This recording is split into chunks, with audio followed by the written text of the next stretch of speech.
শোণিতপুৰৰ চিতাবস্তিত ভক্তিৰসৰ বন্যা শ্ৰী শ্ৰী মঠ ভাগৱত সপ্তাহ জ্ঞান মহাযজ্ঞৰ শুভাৰম্ভ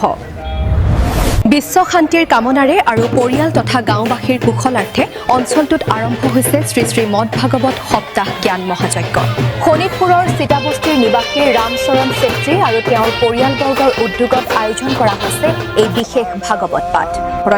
এই মহাযজ্ঞ উপলক্ষে আজি পুৱাই উলিওৱা হয় এক বৰ্ণাঢ্য জল যাত্ৰা বৰুণ দেৱতাক আহ্বান জনাই জিয়া ভৰলী নদীৰ পৰা 5 শতাধিক ভক্তপ্ৰাণ মহিলাই কলহত পানী ভৰাই এই যাত্ৰাত অংশগ্ৰহণ কৰে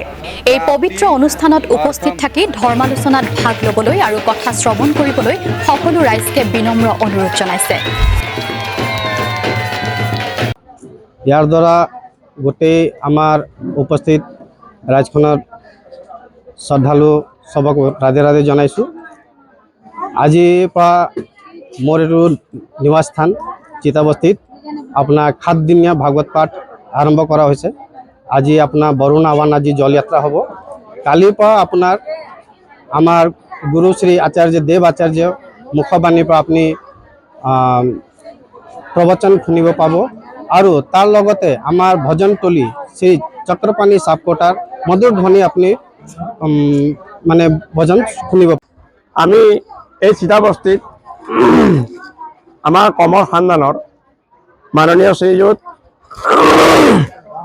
ৰামচৰণ চেত্ৰী ডাঙৰীয়াৰ বাসভৱনত নিজৰ পিতৃ উদ্ধাৰাৰ্থে এই অঞ্চলৰ সমস্ত পিতৃ উদ্ধাৰাৰ্থে তথা বিশ্ব জনকল্যাণৰ বাবে আমি 7 দিনীয়া সপ্ত দিৱসীয় শ্ৰীমদ ভাগৱত মহাপুৰাণ জ্ঞান মহাযজ্ঞৰ আয়োজনা কৰিছোঁ তাৰে আজি বৰুণ আহ্বান অৰ্থাৎ জল যাত্ৰা যাক কলহ যাত্ৰা বুলি কোৱা হয়